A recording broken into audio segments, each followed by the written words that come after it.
नमस्कार दोस्तों, स्वागत है आपका कहानी और बातें विद मेधा पर। आज हम सुनने जा रहे हैं अंग्रेजी साहित्य के महानतम लेखकों में से एक चार्ल्स डिकेंस की प्रसिद्ध रहस्यमयी कहानी the signal man. Charles Dickens का जन्म 1812 में इंग्लैंड में हुआ था। उनकी कहानियों में मानवीय संवेदनाओं और रहस्य का अद्भुत मेल देखने को मिलता है। द सिग्नल मैन पहली बार दिसंबर 1866 में डिकेंस की पत्रिका ऑल द ईयर राउंड के विशेष क्रिसमस अंक में प्रकाशित हुई थी। तो आइए बिना किसी देरी के सुनते हैं यह कहानी। मैं अपनी यात्रा के दौरान एक बहुत ही गहरी और सीधी कटी हुई रेलवे लाइन की चोटी पे खड़ा था। नीचे का नजारा बहुत ही विषम और भयावह लग रहा था। मैंने नीचे देखा तो मुझे एक छोटा सा सिग्नल केबिन दिखाई दिया, जिसके दरवाजे पर एक सिग्नल मैन हाथ में लपेटा हुआ झंडा लिए खड़ा था। मैंने ऊपर से ही आवाज लगाई, अरे ओ नीचे। मेरी आवाज सुनकर कोई भी सामान्य व्यक्ति सीधा ऊपर देखता, जहां मैं सूरज की ढलती लालिमा के सामने खड़ा था। लेकिन उस आदमी ने ऊपर देखने के बजाय एक बेहद अजीब और रहस्यमय तरीके से खुद को पीछे घुमाया और पटरियों के नीचे की ओर देखने लगा। उसके इस बर्ताव में कुछ ऐसा था जिसने तुरंत मेरा ध्यान खींच लिया। जब मैंने दोबारा चिल्लाकर पूछा, क्या नीचे आने और आपसे बात करने का कोई रास्ता है, तब उसने आखिरकार अपनी आंखें ऊपर उठाई। वह बिना कुछ बोले टकटकी लगाए मुझे देखता रहा। तभी अचानक धरती में एक तेज कंपन हुआ और एक गुजरती हुई ट्रेन मेरे पास से निकली, जिसके उठे धुएं ने सब कुछ ढक दिया।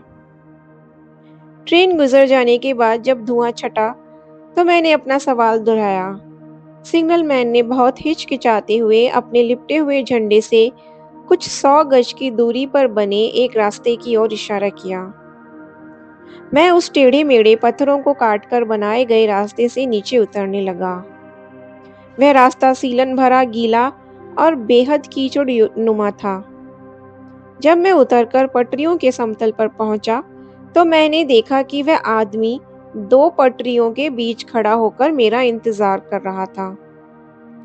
उसकी बाईं कोहनी उसकी छाती पर टिके दाहिने हाथ पर थी और बाईं हथेली उसकी ठोड़ी पर थी। उसकी मुद्रा में इतनी अत्यधिक सतर्कता और आशंका थी कि मैं एक पल के लिए रुक गया। वह गहरे सांवले रंग का आदमी था, जिसकी काली दाढ़ी और घनी भौहें थीं। उसकी ड्यूटी की जगह बहुत ही भयानक और निराशाजनक थी। दोनों ओर पत्थरों की गीली दीवारें थीं, जिनमें आकाश की केवल एक पतली पट्टी दिखाई देती थी। एक तरफ का रास्ता किसी अंधेरे कैद खाने की तरफ आगे बढ़ता था, जबकि दूसरा तरफ एक बेहद काली डरावनी सुरंग का मुहाना था, जिसके ठीक बाहर एक लाल खतरे की बत्ती जल रही थी। वहां इतनी कम धूप पहुंचती थी कि मिट्टी में एक जानलेवा बदबू आती थी और ठंडी हवा के झोंके शरीर में कंपकपी पैदा कर देते थे। जब मैं उसके पास पहुंचा तो उसने एक कदम पीछे हटाकर अपना हाथ उठाया। मैंने माहौल को हल्का करने के लिए कहा कि यहाँ की एकांतता ने मेरा ध्यान खींचा और मैं एक ऐसा व्यक्ति हूँ जो जीवन भर बंद सीमाओं में रहा है, इसलिए अब इस महान रेलवे नेटवर्क को देखने निकला हूँ। लेकिन उसने मेरी बात का कोई सीधा जवाब नहीं दिया। उसने सुरंग के पास जल रही लाल लाइट की ओर एक बहुत ही अजीब शंकालु नजर डाली, जैसे वहां कुछ गायब हो, और फिर मेरी ओर देखा। उसने धीमी आवाज में पूछा, क्या आप नहीं जानते कि वह बत्ती मेरी जिम्मेदारी है? उसका चेहरा इतना शांत और आंखें इतनी स्थिर थीं कि मेरे मन में एक भयानक विचार आया कि शायद यह इंसान नहीं बल्कि एक आत्मा है। मैं खुद एक कदम पीछे हट गया, लेकिन तभी मैंने उसकी आंखों में मेरे प्रति एक गहरा डर देखा, जिससे मेरा वह अजीब विचार गायब हो गया। मैंने मुस्कुराते हुए कहा, आप मुझे ऐसे देख रहे हैं जैसे आपको मुझसे डर लग रहा हो। उसने जवाब दिया, मुझे संदेह था कि क्या मैंने आपको पहले भी देखा है उस लाल बत्ती के पास। मैंने उसे आश्वस्त किया कि मैं कभी उस लाल बत्ती के पास नहीं खड़ा था। तब जाकर उसका व्यवहार सामान्य हुआ। वह मुझे अपने केबिन के अंदर ले गया। वहां एक छोटी सी आग जल रही थी, एक आधिकारिक रजिस्टर के लिए डेस्क थी, एक टेलीग्राम मशीन और एक छोटी घंटी लगी हुई थी। बातचीत के दौरान मुझे पता चला कि वह आदमी अपनी वर्तमान नौकरी की तुलना में कहीं अधिक शिक्षित था। उसने बताया कि अपनी युवावस्था में वह प्राकृतिक दर्शन शास्त्र का छात्र रहा था और उसने व्याख्यान सुने थे, लेकिन उसने अपनी कम उम्र में गलतियां की, रास्ते से भटक गया और कभी उठ नहीं सका। लेकिन उसे अपनी किस्मत से कोई शिकायत नहीं थी। वह जानता था कि उसने जैसा बोया था वैसा ही काट रहा था। उसने मुझे बताया कि इस एकांत में रहते हुए उसने एक विदेशी भाषा सीखी थी, फ्रैक्शंस और दशमलव पर काम किया था और बीज गणित की कोशिश की थी। उसके काम में कोई भी भारी शारीरिक श्रम नहीं था, केवल बत्ती साफ करना, सिग्नल बदलना और कभी-कभी लोहे का हैंडल घुमाना। मुख्य काम था अत्यधिक सतर्कता और सटीकता। बातचीत के दौरान मैंने देखा कि वह अपने कर्तव्य के प्रति अत्यंत निष्ठावान था। जब भी कोई ट्रेन गुजरती या टेलीग्राम की घंटी बजती, वह अपनी बात को एक शब्द या अक्षर के बीच में ही रोक देता और काम पूरा करने के बाद ही दोबारा बोलता था। लेकिन इस बातचीत के दौरान एक बेहद चिंताजनक घटना 2 बार घटी। बात करते करते सिग्नल मैन अचानक फीके चेहरे के साथ रुक जाता था। वह अपना चेहरा उस छोटी घंटी की ओर घुमाता था जो कि उस समय बिल्कुल भी नहीं बज रही थी।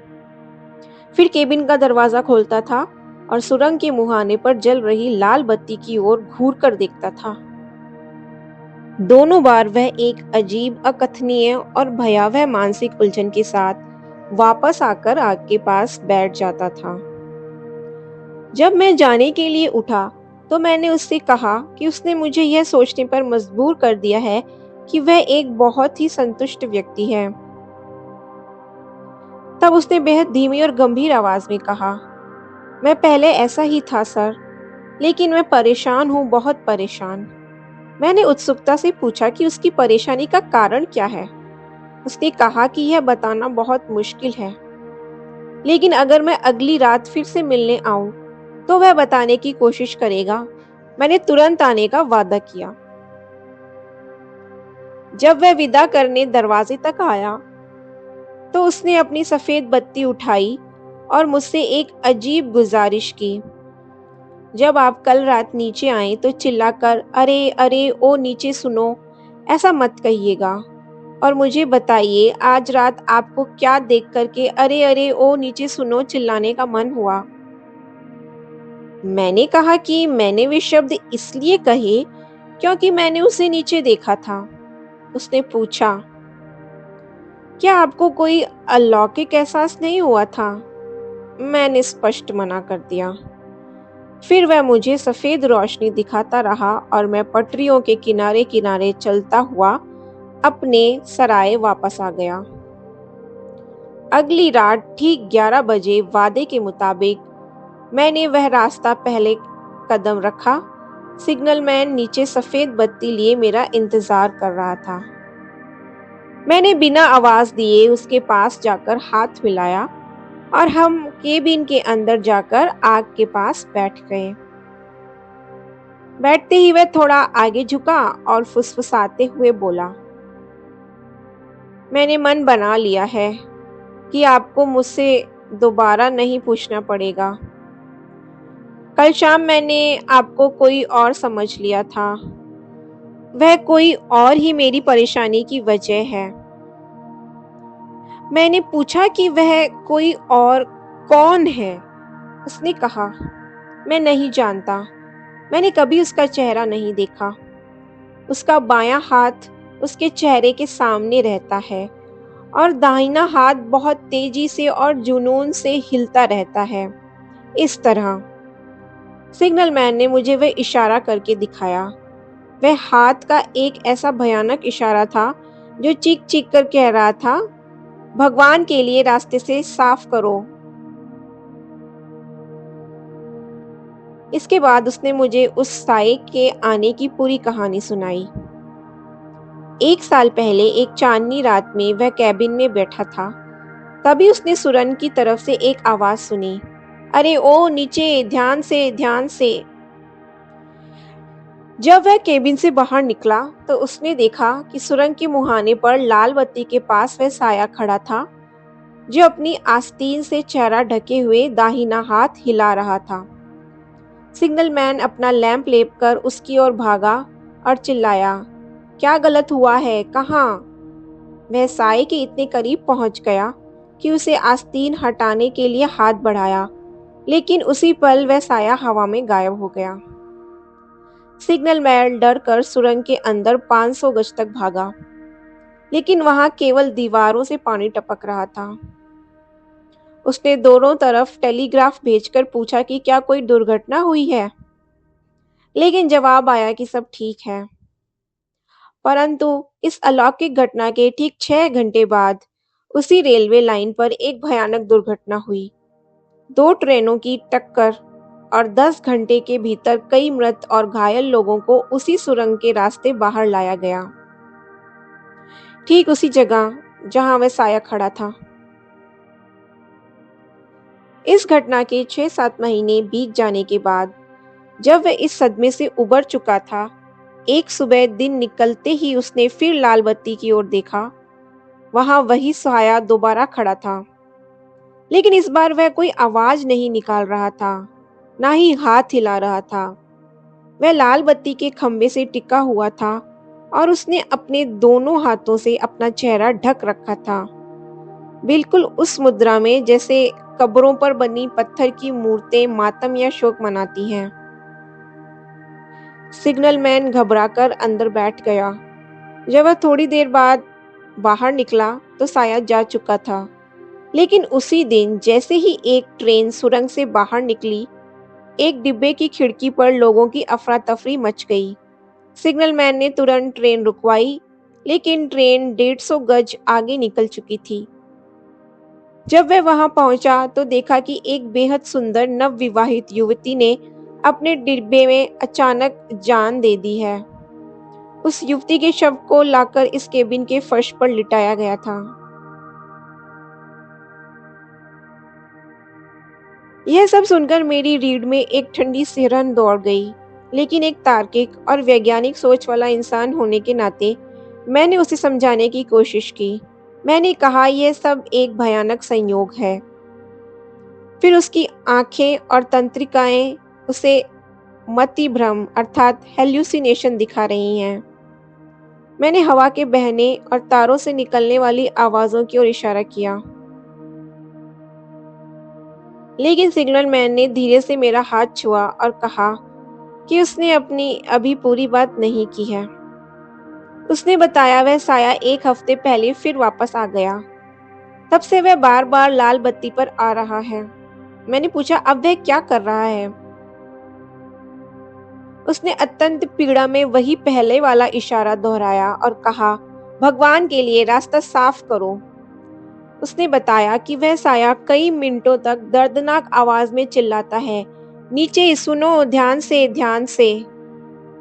और तो और वह केबिन की घंटी को एक अजीब कंपन के साथ बजाता है, जिसे केवल सिग्नल मैन ही सुन सकता है। उसने मुझसे कहा, कल शाम जब आप यहाँ थे, तब भी उस भूत ने 2 बार मेरी घंटी बजाई थी, और जब मैंने बाहर देखा तो वह लाल बत्ती के पास खड़ा था। मैंने उसे याद दिलाया कि मेरी आंखें घंटी पर थीं और कान खुले थे। घंटी बिल्कुल भी नहीं बजी थी, लेकिन उसने सिर हिलाकर कहा कि भूत की घंटी बजाने का कंपन इंसानी घंटी से अलग होता है। सिग्नल मैन की मानसिक तड़प देखकर मुझे बेहद दयनीय महसूस हुआ। वह अपने माथे और हथेलियों का पसीना पोंछते हुए रोने लगा। वह एक अत्यंत ईमानदार, कर्तव्यनिष्ठ आदमी था, जो एक ऐसी अदृश्य जिम्मेदारी से कुचला जा रहा था जिसे वह समझ ही नहीं पा रहा था। उसने अपनी बेबसी जाहिर करते हुए मुझसे कहा, जो खतरा मंडरा रहा है वह क्या है? दुर्घटना कहाँ होगी? अगर यह साया मुझे चेतावनी देने आया है, तो ये साफ-साफ क्यों नहीं बताता कि दुर्घटना कहाँ और कैसे होगी, ताकि मैं उसे रोक सकूं? अगर यह मुझे पहली 2 घटनाओं से यह साबित कर चुका है कि इसकी चेतावनियां सच होती हैं, तब मुझे खुलकर क्यों नहीं बताता? मैं तो इस सुनसान जगह पर एक मामूली सिग्नल मैन हूँ, मैं क्या करूँ? अगर मैं अधिकारियों को बिना वजह खतरे का टेलीग्राम भेज दूं, तो वे मुझसे कारण पूछेंगे और जब मैं कारण नहीं बता पाऊंगा तो वे मुझे पागल समझकर नौकरी से निकाल देंगे। उसकी यह हालत देखकर मुझे लगा कि इस समय सबसे जरूरी काम उसके दिमाग को शांत करना है। मैंने वास्तविकता या भ्रम के सवाल को किनारे रखते हुए उससे कहा कि जो आदमी अपना कर्तव्य ईमानदारी से निभाता है वह हमेशा सही होता है। इस बात से उसे थोड़ी तसल्ली मिली और वह शांत हो गया। रात के काम बढ़ने पर मैंने तड़के 2 बजे उससे विदा ली। लौटते समय मैंने खुद महसूस किया कि मुझे भी वह लाल बत्ती पसंद नहीं आ रही थी और मेरे मन में एक अजीब सा डर बैठ गया था। लेकिन सबसे बड़ा सवाल मेरे सामने यह था कि मुझे क्या करना चाहिए। सिग्नल मैन बुद्धिमान और सावधान था, लेकिन उसकी इस दिमागी हालत में रेलवे यात्रियों की सुरक्षा खतरे में थी। मैंने फैसला किया कि मैं उसके अधिकारियों से छिपकर कोई शिकायत करने के बजाय अगले दिन आकर उसे समझाऊंगा और उसे क्षेत्र के सबसे अच्छे डॉक्टर के पास ले जाऊंगा। अगली सुबह सूरज ढलने से कुछ समय पहले मैं टहलता हुआ दोबारा उसी रेलवे कटाई के ऊपर पहुंचा। केबिन में जाने से पहले मैंने यांत्रिक रूप से उसी जगह से नीचे झांका जहां से मैंने पहली बार सिग्नलमैन को देखा था। नीचे सुरंग के मुहाने पे जो नजारा मैंने देखा, उसने मुझे सिर से पैर तक कांपा दिया। नीचे सुरंग के ठीक पास एक आदमी खड़ा था, जिसकी बाईं आस्तीन उसकी आंखों पर थी और वह अपना दाहिना हाथ पागलों की तरह हिला रहा था। मेरे मन में एक भयानक डर बैठ गया कि मेरी लापरवाही की वजह से कोई दुर्घटना हो गई है। लेकिन अगले ही पल मैंने देखा, वह कोई भूत नहीं बल्कि एक असली इंसान था और पास में कुछ और लोग खड़े थे। लाल बत्ती अभी जली नहीं थी और वहां लकड़ी व तिरपाल का एक छोटा सा केबिन जैसे ढका हुआ ढांचा बना था। मैं भागता हुआ जिगजैग रास्ते से नीचे पहुंचा। मैंने वहां खड़े लोगों से पूछा, क्या बात है? एक आदमी ने अपनी टोपी उतारते हुए गंभीर स्वर में कहा, सर, इस केबिन का सिग्नल मैन आज सुबह मारा गया। मैं स्तब्ध रह गया। क्या? यह कैसे हुआ? उसने तिरपाल का एक कोना उठाते हुए कहा, वह एक ट्रेन के इंजन से कट गया। पूरे इंग्लैंड में उससे बेहतर काम करने वाला कोई नहीं था, लेकिन दिन के उजाले में वह पटरी से हट नहीं पाया। उसने अपनी बत्ती जला रखी थी और हाथ में लैंप था। जैसे ही इंजन सुरंग से बाहर आई, उसकी पीठ उस इंजन की तरफ थी। इंजन ने उसे काट दिया। वह सामने खड़ा ड्राइवर दिखा रहा है कि ये कैसे हुआ। डार्क कपड़ों में खड़े इंजन ड्राइवर के सुरंग के मुहाने पर अपनी जगह ली और बताया, साहब, सुबह जब मेरी ट्रेन सुरंग के मोड़ से बाहर आई तो मैंने उसे अंत में पटरी के पास खड़े देखा। गाड़ी रोकने का समय नहीं था और मैं जानता था कि वह बहुत सावधान आदमी है। जब उसने सीटी पे ध्यान नहीं दिया तो मैंने सीटी बंद की और जितनी तेज चिल्ला सकता था चिल्लाया, अरे नीचे सुनो, ध्यान से, भगवान के लिए रास्ता साफ करो। मैं यह सुनकर चौंक गया। ड्राइवर ने रोते हुए आगे कहा, साहब, वह बहुत भयानक समय था। मैं चिल्लाता रहा, लेकिन उसने पीछे मुड़ के नहीं देखा। जब मुझे लगा दुर्घटना तय है तो मुझसे देखा नहीं गया। मैंने बाईं आस्तीन अपनी आंखों के आगे रख ली और दाहिने हाथ आखिरी पल तक हिलाता रहा, लेकिन ट्रेन उसे काटती हुई निकल गई। दोस्तों, यह थी चार्ल्स डिकेंस की कहानी द सिग्नल मैन। अगर आपको ये कहानी पसंद आई हो तो वीडियो को लाइक करें और कहानी और बातें विद मेधा को सब्सक्राइब करना ना भूलें। ऐसी ही प्रसिद्ध साहित्यिक कहानियों के हिंदी ऑडियो बुक को सुनने के लिए हमारे साथ जुड़े रहिए। फिर मिलेंगे एक नई कहानी के साथ में। धन्यवाद।